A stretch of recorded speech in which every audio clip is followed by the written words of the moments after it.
अधिकांश साधक जब साधना करने बैठते हैं तो वह तामसिक विचारों से घिर जाते हैं। अनेक अनेक अश्लील एवं भद्दे चित्र मानो उनके मानस पटल पर दौड़ने लगते हैं। उपासकों, भक्तों एवं साधकों के साथ ऐसी स्थिति बनी रहती है। कई बार साधक मानसिक रूप से विच्छिन्न हो जाता है, अंतर्मन में पीड़ा अनुभव करता है।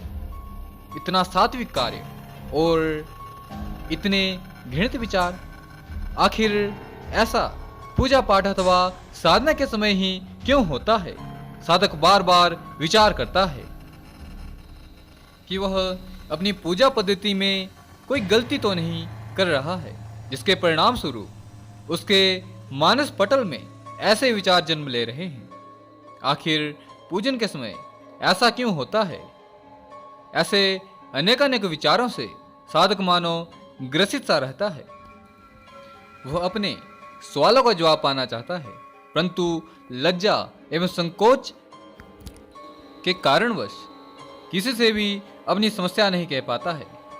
आइए हम साधारण शब्दों में समझने का प्रयास करते हैं कि आखिर ये स्थितियां पनपती ही क्यों हैं। ईश्वर एक निराकार सात्विक ऊर्जा का प्रतीक है। यह वह प्रकाश का पुंज है जो हमारे अंतकरण को धो देता है और साधक को भी अपने समान निर्मल बना देता है। जब भी हम उस परम तत्व की उपासना करते हैं तो वह हमारे मन एवं हृदय के भीतर छुपे हुए उन तामसिक तत्वों, विचारों, कल्पनाओं पर आघात करता है जो हमारे शुद्ध होने एवं उस ईश्वर की प्राप्ति में बाधक बन रहे हैं। जब उन तामसिक तत्वों पर किसी असीम सात्विक ऊर्जा के द्वारा आघात पहुंचता है तो वह चोट खाए हुए सर्प के समान और भी विषैले हो जाते हैं और अपने अस्तित्व की रक्षा हेतु वह उस सात्विक परम ऊर्जा के साथ युद्ध करते हैं। उस युद्ध का क्षेत्र हमारा मानस पटल है, जो इस युद्ध के प्रभावों से रक्त रंजित हो रहा है। तामसिक तत्व इस बात से भली भांति परिचित है कि स्थूल देह को नियंत्रित करने वाली आत्मा जो इस सात्विक परम ऊर्जा का आवाहन कर रही है, इस देह ने अपने मानस पटल पर किसी दूसरे आयाम से इस ऊर्जा के आगमनार्थ हेतु अपने मानस पटल द्वार इस ऊर्जा से प्रत्यक्ष या अप्रत्यक्ष रूप से प्रभावित होकर खोल दिए हैं। यदि इसे वैचारिक मानसिक रूप से गिरा दिया जाए तब हमारी विजय संभव है, क्योंकि इस युद्ध में हार और जीत का निर्णय इन ऊर्जाओं के बीच नहीं बल्कि साधक के द्वारा की जाने वाली पूजा उपासना और अपने इष्ट के प्रति समर्पण पर निर्भर करती है।